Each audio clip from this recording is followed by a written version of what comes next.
काय वाटतं त्यांनी मागितलेले मुद्दे, त्यांनी मागितलेल्या मागण्या आणि आता ते पूर्ण झालेल्या मागण्या, काय फरक वाटतोय? एक तर असं आहे की जरांगे पाटील त्यांच्या मूळ मागण्याच्या प्रमाणात ते ज्या पद्धतीने व्यक्त झाले, तर आपण असं म्हणू शकतो की ते जिंकले. कुठल्या कॉन्टेक्स्ट मध्ये, तर त्यांचं हैदराबाद गॅझेटियर हा त्यांच्या दृष्टीने फार संवेदनशील विषय आहे. मुळात आंदोलन सुरू झालं होतं ते मराठवाड्याच्या अनुषंगाने, नंतर त्याची व्याप्ती आणि मागण्या वाढत गेल्या. जर हैदराबाद गॅझेटियर वरती जर सरकार सकारात्मक असेल, आता त्यातला मुद्दा क्रमांक 5 फार इंटरेस्टिंग आहे. पण तू मगाशी एक विनोद, मगाशी एक चर्चेतनं महत्वाचा मुद्दा आला की जेवढे जेवढे फौजदारी गुन्हे आहेत त्या संदर्भामध्ये राज्य सरकारला तो अधिकार नाहीये गुन्हे मागे घेण्याचा. त्यासाठी हायकोर्टाची परवानगी लागते. आणि आत्ताचा जो आदेश आहे त्याच्यामध्ये असं म्हटलेलं आहे की हायकोर्टाच्या परवानगीला अधीन राहूनच गोष्टी होणार आहेत. पण जर हैदराबाद गॅझेटियरची मान्यता मिळाली असेल तर ते एका अर्थाने मनोज जरांगे पाटील यांचा पहिला जो आग्रह होता तो मान्य झालाय. शिवेंद्रराजे भोसले यांच्याकडनं त्यांनी शब्द घेतला, पण अर्थात मंत्र्यांच्या शब्दाबरोबर त्याला कायदेशीर मान्यता लागेल आणि त्या मान्यतेनंतर सातारा संस्थांच्या गॅझेटर बद्दलचा विचार होऊ शकतो.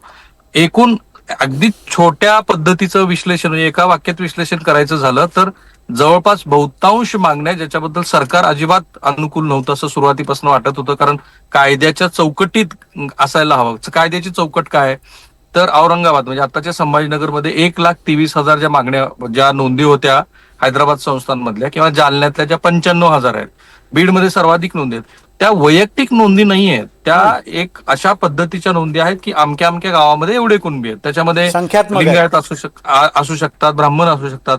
तर पहिल्यांदा असं दिसत आहे की सरकार ह्या विषयावरती सकारात्मक आहे.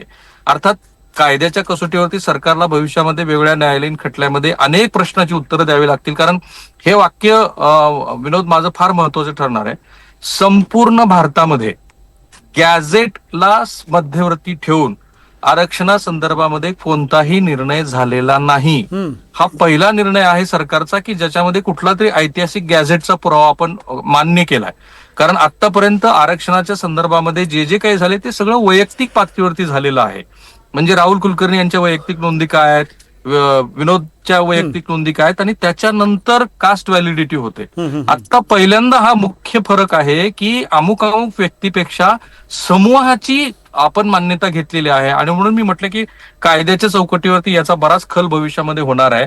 परंतु असं असून सुद्धा मूलतः ज्या मागणीबद्दल सरकार अजिबात अनुकूल नव्हतं त्याच्याबद्दल सरकारच्या पातळीवरती विचार झाला.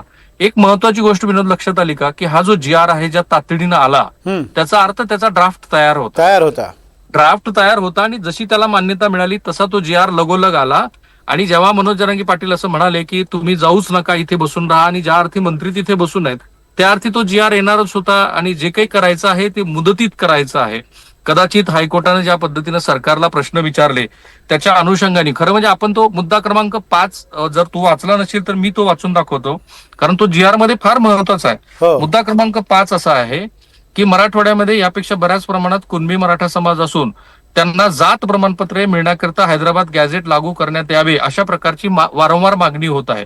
न्यायमूर्ती संदीप शिंदे निवृत्त समितीच हैदराबाद, सातारा वगैरे वगैरे ह्या ठिकाणी ज्या नोंदी सापडल्या त्याबद्दल मग पुढे सरकार असं म्हणतं आहे की जात प्रमाणपत्र देणे व त्याची पडताळणी करण्याकरिता 2021च्या नोंदीनुसार ग्राम महसूल अधिकारी, ग्रामपंचायत अधिकारी, सहाय्यक कृषी अधिकारी यांची एक समिती इथे नियुक्ती केलेली आहे. मला एक छोटासा प्रश्न असा पडला की गॅझेटला प्रमाण बांधून संपूर्ण मराठा समाजाला आरक्षण देण्यासंदर्भामध्ये सरकारने ह्या जी.आर मध्ये काही म्हटलं का? जर तुझ्या काही लक्षात आलं असेल याच्यात एक मुद्दा मला राहुल दिसतोय, म्हणजे हा जी.आर माझ्या समोर पण आहे. त्या तू आता जे समिती सदस्यांची नावं वाचलीस त्याच्या खालचाच अगदी मुद्दा आहे. मराठा समाजातील भूधारक तसंच भूमिहीन, शेतमजूर किंवा बटाईनं शेती करत असलेल्या व्यक्तींकडे शेत मालकीची मालकी असल्याचा पुरावा नसल्यास त्यांनी हा क्लॉज अतिशय महत्वाचा आहे. त्यांनी 13/10/1967 पूर्वी ते किंवा त्यांचे पूर्वज संबंधित स्थानिक क्षेत्रांमध्ये राहत असल्याबाबतचे प्रतिज्ञापत्र सादर करावे. म्हणजे हैदराबाद गॅझेटियरमध्ये ज्या गावांचा किंवा ज्या प्रदेशाचा उल्लेख आहे त्या प्रदेशातल्या लोकांनी 1967 पूर्वी त्यांचे पूर्वज तिथे राहत होते याचा काहीतरी पुरावा आणावा किंवा प्रतिज्ञापत्र सादर करावे आणि त्या आधारे कदाचित ही प्रमाणपत्र दिली जाणार.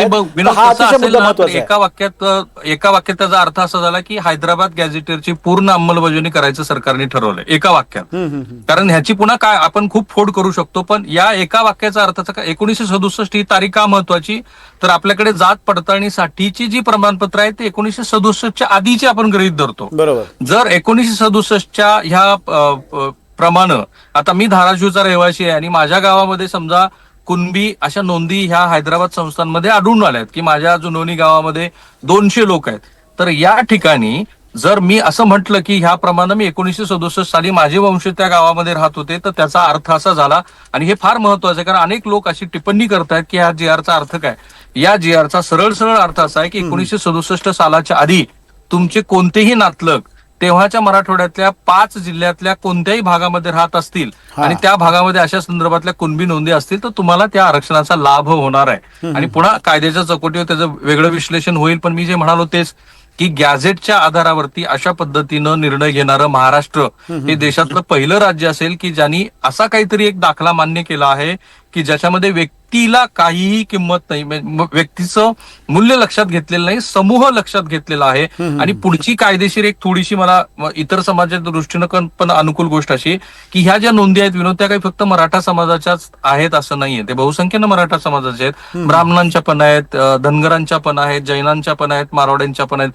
त्यांना सुद्धा कदाचित आता ह्या आरक्षणाचा लाभ होऊ शकतो. हा स्पेसिफिक प्रश्न मी किमान 2-3 वेळेला मनोज जरांगे पाटील यांना विचारला होता आणि त्यांचं एका वाक्यात असं उत्तर होतं की ज्यांच्या ज्यांच्या अशा नोंदी आहेत त्या सगळ्यांना आरक्षणाचा लाभ झाला तर आमची काही हरकत नाहीये. हे एका अर्थाने मनोज जरांगे पाटील यांनी केलेल्या मागण्याचं सगळ्यात मोठं यश आहे की हैदराबाद गॅझेट बद्दल सरकार काहीतरी बोललंय. आणि मी मगाशी जे म्हणालो की सरकारच्या हातात नाहीये की ज्या फौजदारी समित्या अंतर्गत गुन्हे दाखल झालेले आहेत त्याला केवळ आणि केवळ हायकोर्टाची परवानगी लागते. पण सरकार हे करू शकतं की कोर्टामध्ये जाईल आणि सरकार विनंती करेल की अशा अशा फौजदारी समित्या अंतर्गत गुन्हे जे दाखल झालेले आहेत त्या संदर्भामध्ये सरकारचं असं मत आहे. हे पूर्णपणे हायकोर्टवरती अवलंबून आहे की हायकोर्टनी या अशा पद्धतीच्या सरकारच्या प्रस्तावाला कसा प्रतिसाद द्यायचा. अगदी राहुल, अजून एक मुद्दा त्यातला मला जरा वाटतो जिथे सरकार आणि पुन्हा एकदा मराठा समाज यामध्ये संघर्ष होऊ शकतो.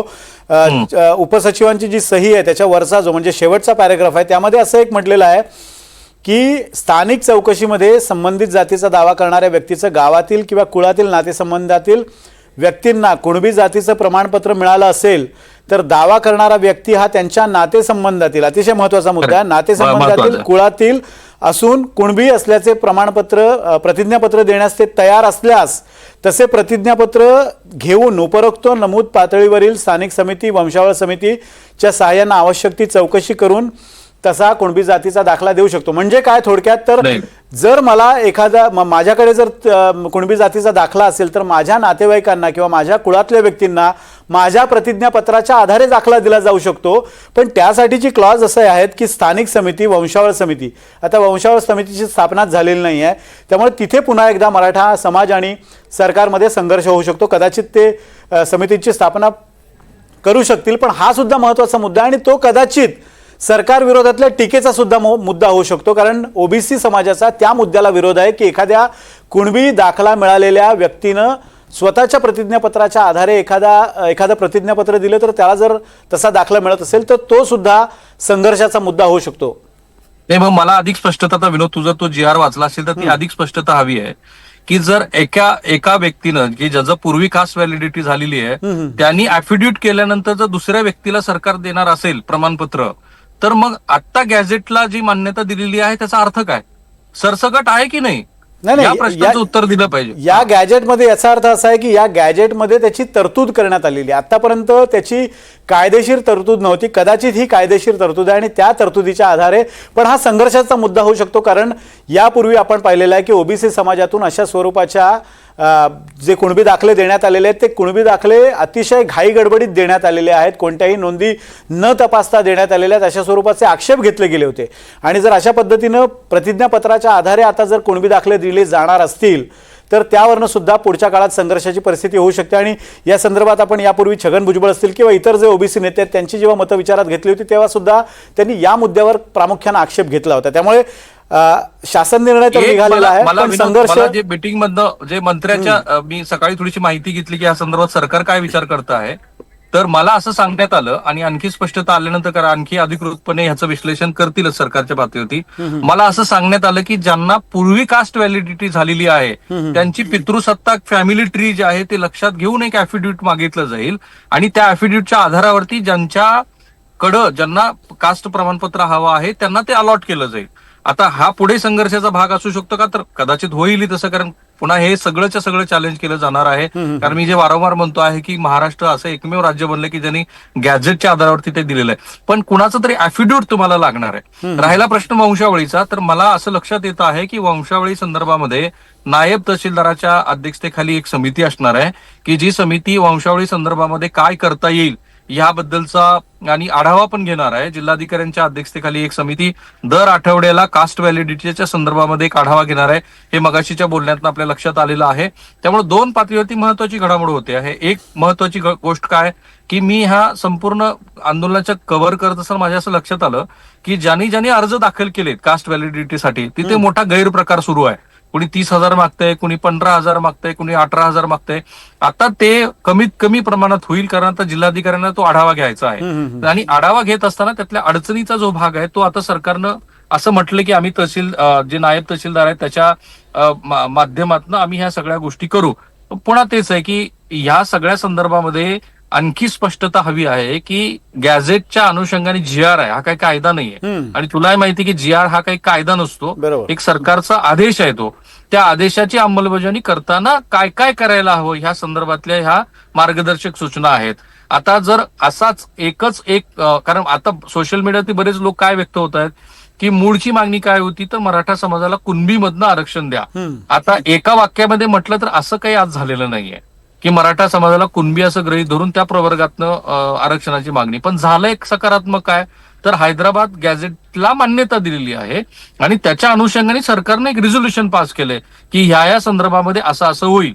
आता ह्याच्याबद्दल जे खालचे निर्देश आहेत ते आणखी आपण प्रेक्षकांना जास्त तपशिलात सांगितले तर त्याचं आपल्याला विश्लेषण करता येईल. पण महत्वाचं आहे की मनोज जरांगे पाटील का जिंकले तर ज्या हैदराबाद गॅझेट बद्दल मुख्यमंत्र्यांची गेली 3 दिवसातली वक्तव्य आहेत की कायद्याच्या चौकटीमध्ये बसून जे करणं शक्य आहे तेवढंच आम्ही करू, त्याच्या बाहेर जाणार नाहीत. तर 2 महत्वाची जजमेंट आहेत. मार्लापल्ले सरांना तर काल मी स्वतः बोललो, खूप सविस्तर आमचं याच्याबद्दल बोलणं झालं. त्यांचं असं मत आहे की आधीच्या आयोगाने मराठा समाजाला मागास जे ठरवलं होतं ते सुप्रीम कोर्टाने मान्य केलेलं नाही, त्यामुळं त्या कॉन्टेक्स्टमध्ये आरक्षणाचा लाभ होणार नाही. राहिला मुद्दा त्यांनी दिलेल्या जजमेंटचा की मराठा कुणबी मराठा एक नाहीयेत, ते अजूनही स्टँड स्टील आहे. कारण एखाद्या हायकोर्टानं की ज्याचा जजमेंट सुप्रीम कोर्टाने ज्याला मान्यता दिलेली आहे असं जजमेंट जेव्हा पास होतं तेव्हा तो कायदा बनतो. पण एक अत्यंत सकारात्मक गोष्ट ह्या सरकारनं केली ती म्हणजे आत्ताच्या ह्या संवेदनशील वातावरणामध्ये ह्या प्रश्नाला सोडवण्याच्या दृष्टीनं जितकं जास्तीत जास्त करणं शक्य होतं ते सगळं श्री देवेंद्र फडणवीस यांनी केलेलं आहे. त्यामुळं या सगळ्या निर्णयाचं श्रेय हे या सरकारला दिलंच पाहिजे की त्यांनी जितकं करणं शक्य आहे त्यांना. आता कोणी त्याच्यामध्ये शब्दाचा कशा पद्धतीनं वापर केला ह्याबद्दल बोलू शकेल. हे कायद्याच्या चौकटीवरती ह्याला अनेक परीक्षांना सामोरे लागू शकतं ह्याबद्दल चर्चा होऊ शकेल. पण ज्या हैदराबाद गॅझेटियर बद्दल आधीच्या कोणत्याही सरकारने कशाही स्वरूपामध्ये सकारात्मक भाव दाखवला नव्हता तो या सरकारने दाखवला, हे मात्र मान्यच करायला पाहिजे. आता त्याच्याबद्दल पुन्हा जे कायदेशीर तिढे होतील हा एक स्वतंत्र विषय आहे.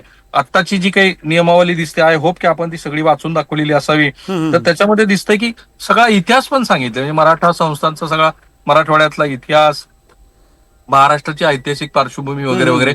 म्हणजे याचा अर्थ असा की सकाळी जी मुख्यमंत्र्यांच्या उपस्थितीमध्ये एक आढावा बैठक झाली त्या बैठकीमध्येच बऱ्याच गोष्टी स्पष्ट झाल्या होत्या. एका विशिष्ट वेळेनंतर जरांगे पाटलाकडे ते घेऊन जायचं ठरलं असावं सरकारचं, कारण 2 पातळीवरची रणनीती होती. एक तर सरकार कोर्टामध्ये गेलं होतं विनोद, आणि कोर्टाच्या माध्यमातून काहीतरी निर्देश ह्या आंदोलकांना द्यावेत अशी सरकारची अपेक्षा होती. आजच्या सुनावणीमध्ये पण आणि कालच्या सुनावणीमध्ये पण सरकार अक्षरशः कोर्टाच्या माध्यमातून काय निर्देश येत आहेत ह्याबद्दल प्लीड करताना दिसतं. आणि कोर्टाने एक सांगितलं की आम्ही आमचं कर्तव्य बजावलेलं आहे, आम्ही तुम्हाला सांगितलेलं होतं की तुम्ही नवी मुंबईमध्ये बेलापूरमध्ये आंदोलनासाठी मैदान उपलब्ध करून द्या, बाकी लॉ अँड ऑर्डर मेंटेन करणं हे काम तुमचं आहे. आणि कोर्टाने अनेक वेळेला नाराजी व्यक्त केल्यानंतर सुद्धा 2 पातळीवरती प्रयत्न दिसत होते की कोर्टाच्या माध्यमातून काय निर्देश येतात. कोर्टाने स्वतः म्हटलं की हे एका अर्थाने बेकायदेशीर आंदोलन आहे.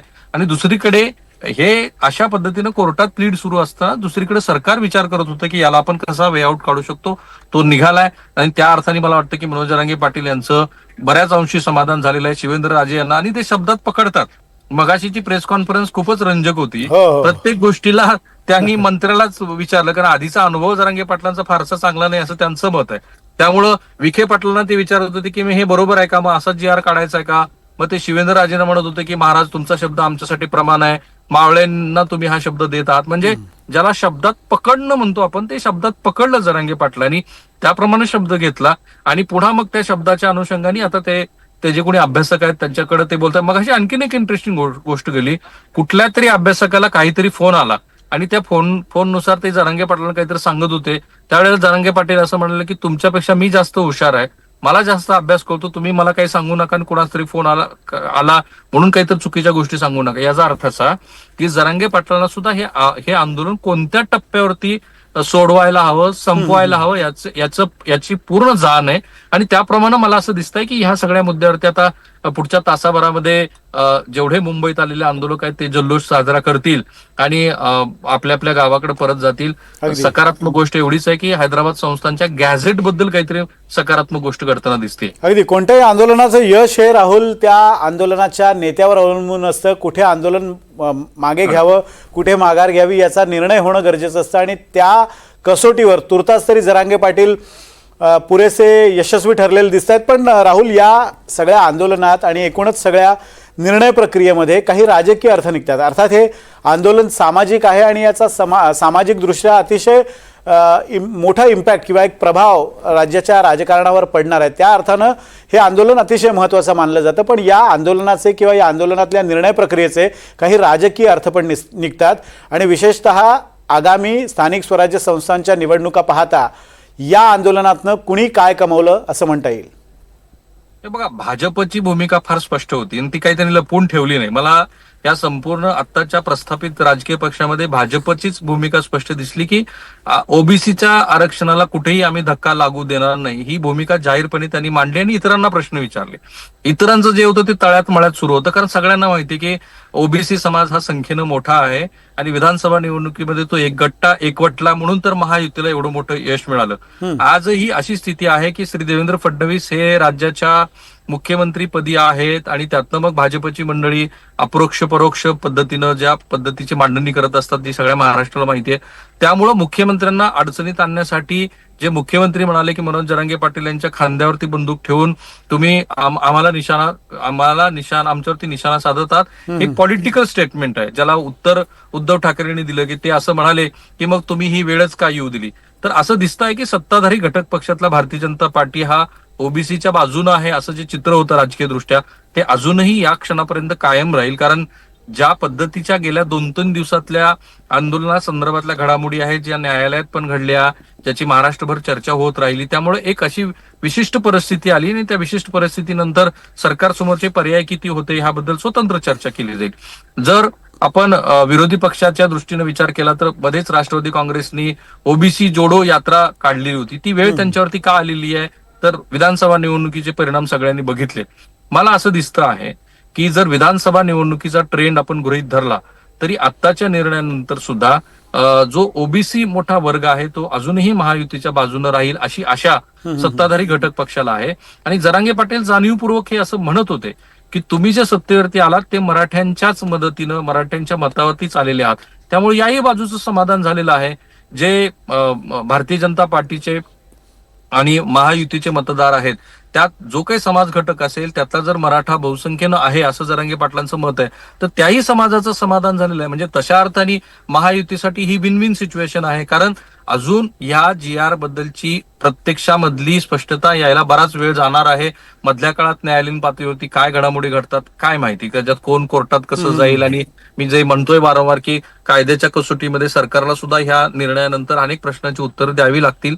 तिथे काय होतं ते बरंच अवलंबून आहे. पण ऍज ऑफ नाऊ ओबीसीचा जो काही मताचा टक्का आहे तो सत्ताधारी घटक पक्षाच्या बाजूने राहील. आणि ह्या निर्णयामुळे तर आणखी देवेंद्र फडणवीस आणि सरकार म्हणू शकतं की शेवटी आम्हीच आमच्या काळामध्ये मराठा समाजासंदर्भामध्ये महत्वाचे निर्णय घेतले. बरोबर. राहुल, एक फक्त 2च मिनिटं मी थांबवतो. हरिभाऊ राठोड, आरक्षणाचे अभ्यासक, यावर काय बोलतात आपण त्यांची प्रतिक्रिया ऐकूया. पुन्हा एकदा आपण चर्चा करणार आहोत. पैकी हैदराबाद गॅजेट लागू करण्याचं, त्याची अंमलबजावणी करण्याचा GR शासनाने काढायचा आश्वासन दिलेलं आहे. त्यानुसार जरांगे पाटील यांनी उपोषण सोडवण्याची तयारी पूर्णपणे केलेली आहे. परंतु हा GR काढताना याच्यामध्ये अंमलबजावणीचा अर्थ असा होतो की मराठवाड्यातील सगळ्या मराठा समाजाला कुणबीचे दाखले मिळायला लागतील. याचा अर्थ तुम्ही मागच्या दराने सगळ्यांचं ओबीसीकरण करणं असाच निर्णय घेतलेला आहे. एकूणच काय तर ते सांगत होते की ओबीसीला धक्का लागू देणार नाही, परंतु प्रचंड हा भूकंपाचा धक्का दिलेला आहे सरकारने आणि त्यामुळे ओबीसी हे कधीच विसरणार नाही. ओबीसीवर हा अन्याय झालेला आहे. मराठा समाजाच्या Basically, राहुल, मी या संदर्भात तुझ्याकडे येणार आहे. मात्र आता सध्या आपल्यासोबत सागर कुलकर्णी आहे. सागर, सगळे सोयरे आणि ओबीसीच्या मागणीकडे जरांगेंनी दुर्लक्ष केल्याचं समोर आलेलं आहे. 2 मागण्या पूर्ण न होतात जरांगेंनी माघार घेतली आहे किंवा घेण्याची शक्यता असं आपण म्हणू शकतो. हैदराबाद गॅजेटची मागणी पूर्ण झाली, मात्र हे गॅजेटियर कोर्टात टिकेल का याकडे आता सगळ्यांचं लक्ष लागलंय. कुठे ना कुठेतरी जरांगे पाटलांनी एक मागणी पदरात पाडून घेताना काही मागण्यांकडे दुर्लक्ष केलंय. सागर,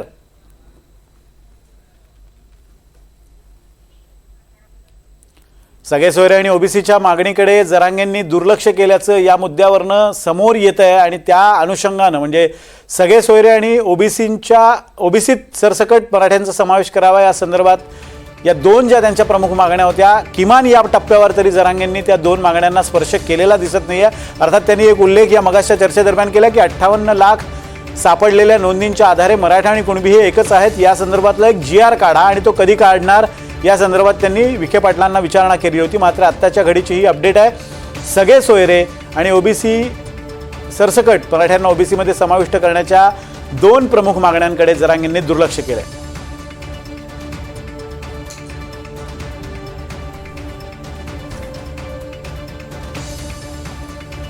सागर कुलकर्णी यांच्याशी आपला संपर्क होऊ शकत नाही. आपण सागरकडे पुन्हा जाणार आहोत, पण राहुल आपल्यासोबत आहेत. राहुल, आत्ता हरिभाऊ राठोड यांच्या प्रतिक्रियेमधला एक मुद्दा अतिशय महत्त्वाचा होता आणि जो मगासपासून मला जाणवत होता की त्या संदर्भात स्पष्टता अधिक येणं गरजेचं आहे.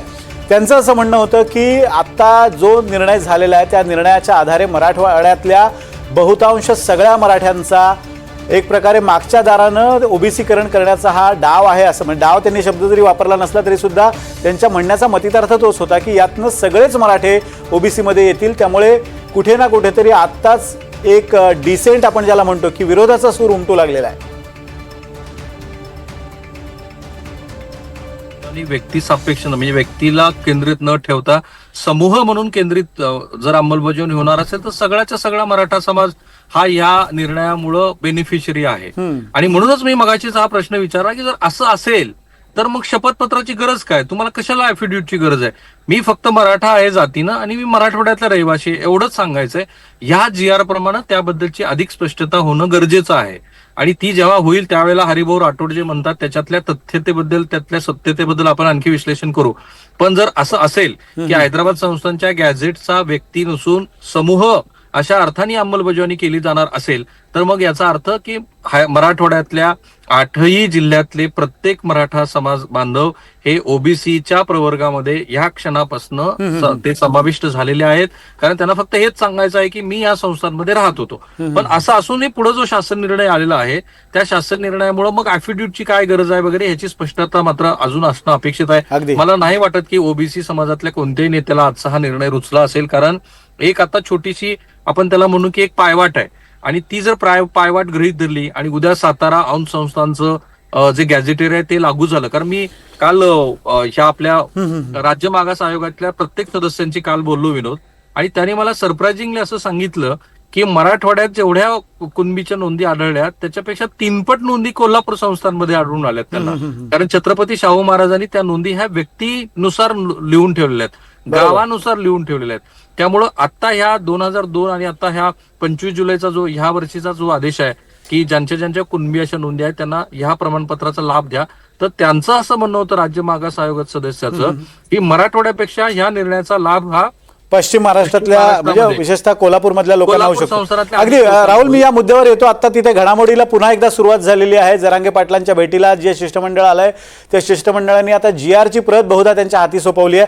आपल्यासोबत सागर आहे. सगळे सोयरे आणि ओबीसींच्या मागणीकडे जरांगेंनी दुर्लक्ष केल्याचा एक मुद्दा या निमित्तानं अधोरेखित झालाय. सागर, जी प्रमुख मागणी जरांगे पाटलांची होती सगळे सोयरे आणि ओबीसींच्या मागणीकडे म्हणजे ओबीसीमध्ये मराठा समाजाचा सरसकट समावेश करावा ही त्यांची प्रमुख मागणी होती आणि सगळे सोयऱ्यांच्या आधारे GR काढावा, सगळे सोयऱ्यांच्या मुद्द्यावर GR काढावा ही त्यांची मागणी होती.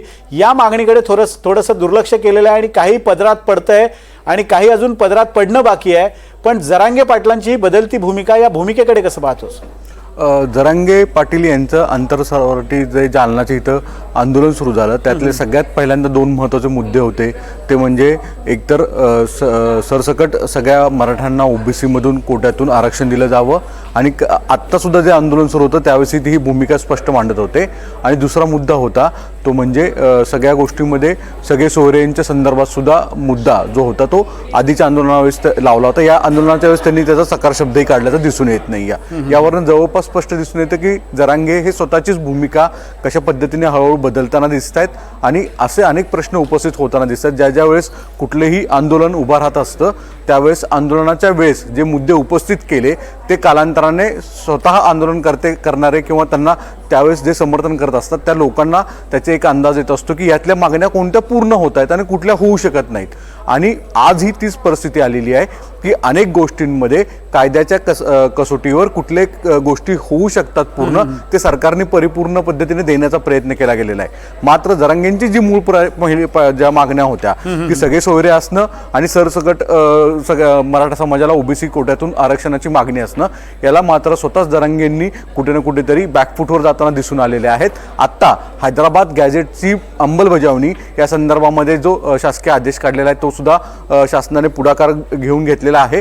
पण ओबीसी मधल्या अनेक नेते जे आहेत विशेषतः छगन भुजबळांसारखे नेते आता प्रतिक्रिया देऊ लागलेले आहेत की या संपूर्ण प्रकरणामध्ये ओबीसी समुदायाच्या वतीने कोर्टामध्ये चॅलेंज उद्या होऊ शकतं. जे कोर्टाचे जुने दाखले आहेत त्याचे सुद्धा संदर्भ जर पाहिले तर या गॅजेटच्या संदर्भामध्ये सगळ्यांनाच लाभ किती मिळेल याविषयी शंका आहे. कारण की यापूर्वी मराठवाड्यातल्या अनेक लोकांनी या गॅजेटच्या शिवाय किंवा पश्चिम महाराष्ट्रामधल्या अनेक लोकांनी या गॅजेटच्या शिवाय स्वतःची जी जुने संदर्भ दाखवून किंवा कुळ जे स्वतःचे आहेत जुने आजोबा पंजोबा किंवा खापर पंजोबा यांची नावं त्यांचे दाखले पुरावे दाखवून ओबीसी मधून कुणबीचे प्रमाणपत्र हे घेतलेलं आहे.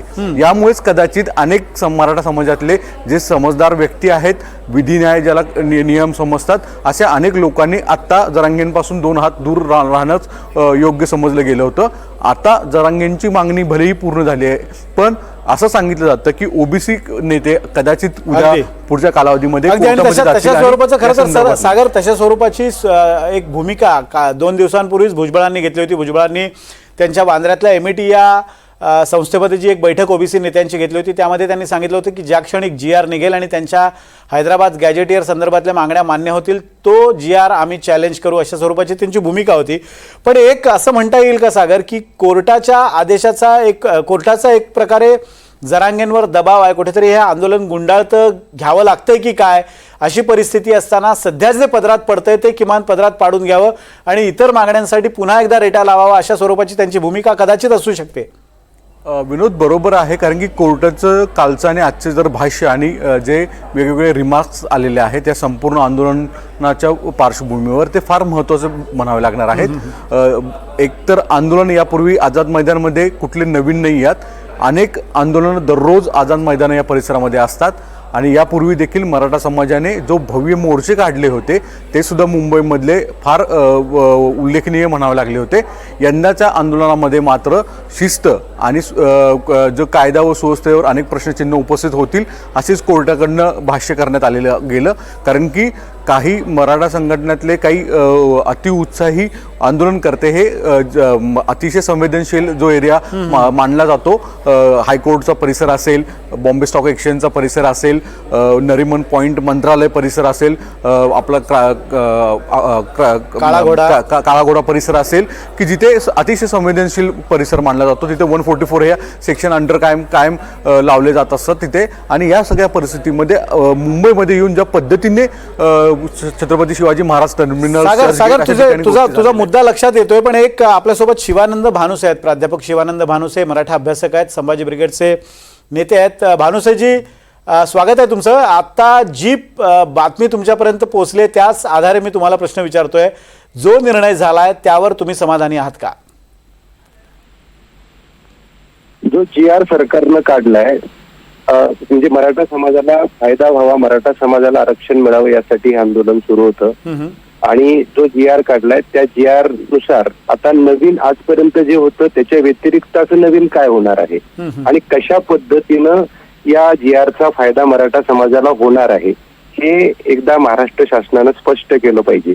कारण GR वाचल्यानंतर जे अगोदर होत होतं, ज्या पद्धतीने नोंदी शोधल्या जात होत्या आणि त्यानुसार प्रमाणपत्र दिली जात होती आणि त्यानुसारच ती वैध म्हणजे व्हॅलिड ठरवली जात होती, ती जी पद्धत आहे त्याच्यात असं वेगळं काय झालेलं आहे?